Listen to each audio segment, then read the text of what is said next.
So hello and welcome to Cricknear. The second T20I between India and England is here.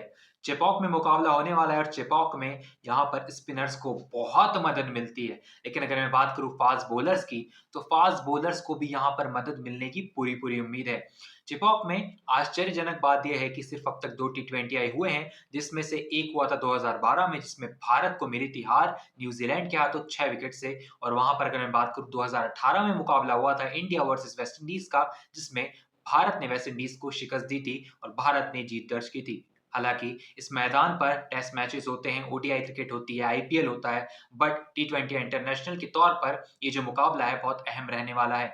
अगर बात करूं पहली inning की, 170 का एवरेज का स्कोर है और 170 अगर आप बना लेते हैं so you can defend that, क्योंकि यहाँ पर टर्न भी होगा, यहाँ पर पेस भी मिलेगा और इस पिच को गेंदबाजी के लिए वो सारी चीजें मिलेंगी जो एक गेंदबाज को चाहिए। कि जिस तरीके से गट एटकिंसन का प्रदर्शन रहा था पिछले मुकाबले में, अभिषेक शर्मा उन्हें गेंदबाज ही नहीं समझ रहे थे।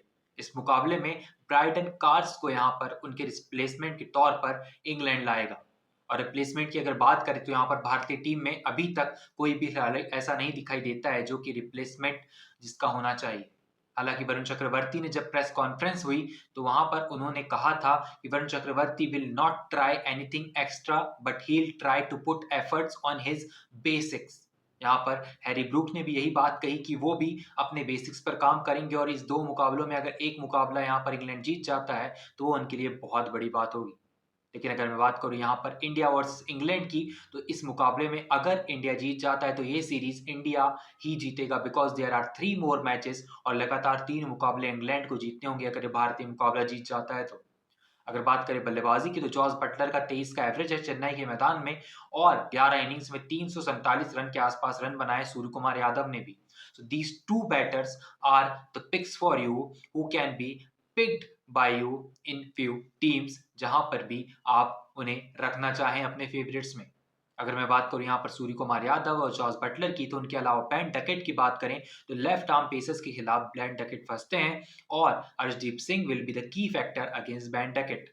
बेन डकेट की अगर बात करें, उनके बाद बात आती है हैरी ब्रूक की। सो हैरी ब्रूक की अगर बात करूं यहाँ पर, तो हैरी ब्रूक लेग स्पिन के खिलाफ एक्सपोज हो चुके हैं और रवि बिश्नोई और वरुण चक्रवर्ती में से कोई एक उनकी विकेट जरूर लेने के लिए ट्राई करेगा। वहीं लेफ्ट आर्म स्पिनर्स की बात करें तो लियाम लिविंगस्टन है, हैरी ब्रूक भी फंस सकते हैं। और अगर मैं बात करूं यहाँ पर मिडिल ऑर्डर में, तो इंग्लैंड के बहुत सारे बल्लेबाज ऐसे हैं, जैसे जेकब बैथल खेलेंगे या नहीं खेलेंगे उस पर संशय जरूर है, लेकिन स्पिन फैक्टर जो है टीम इंडिया को बहुत काम आने वाला है। अगेन यहाँ पर Varun Chakravarthy will be the key, Ravi Bishnoi will be the key, यहाँ पर हमारे पास अक्षर पटेल हैं। हम यहाँ पर जिन बल्लेबाजों के साथ गए हैं, they will also play the key factor in this particular second T20 between India and England. इस मुकाबले में हम भारत की जीतने की पूरी उम्मीद लगा रहे हैं। बात करते हैं शार्दुल ठाकुर की भी। शार्दुल ठाकुर ने आज रणजी ट्रॉफी के मुकाबले में J&K के खिलाफ, मतलब जम्मू एंड कश्मीर के खिलाफ एक शतक लगाया नॉट आउट का, जो कि 113 रनों का था। हालांकि वो रन बॉल था ऑलमोस्ट। अगर मैं बात करूं शार्दुल ठाकुर की, तो he is been so underrated. पिछली बीजीटी में अच्छा प्रदर्शन करने के बाद इस बीजीटी में उन्हें मौका नहीं मिलना, और जिस तरीके का उनका प्रदर्शन रहा है उस तरीके से उनको मौके मिलने चाहिए थे।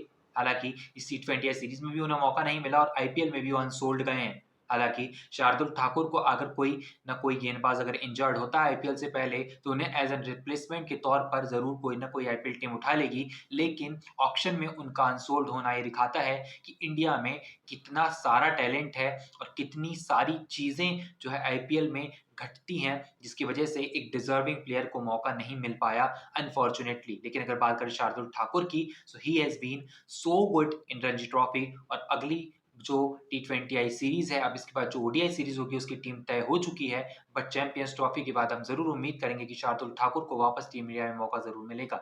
हालांकि इस T20 में 70% ऑफ चांसेस है कि इंडिया जीतेगा। ड्यू थोड़ा बहुत पड़ सकता है, बट इंडिया के चांसेस इसीलिए भी है क्योंकि बल्लेबाजी और गेंदबाजी से कहीं भी ये टीम पीछे नहीं दिखाई देती है। और अगर इंग्लैंड ये मुकाबला जीतता है तो पूरे की पूरी तरीके से बल्लेबाजी के दम पर जीतेगा। Thank you so much for watching. I will meet you in the next video. Till then stay tuned.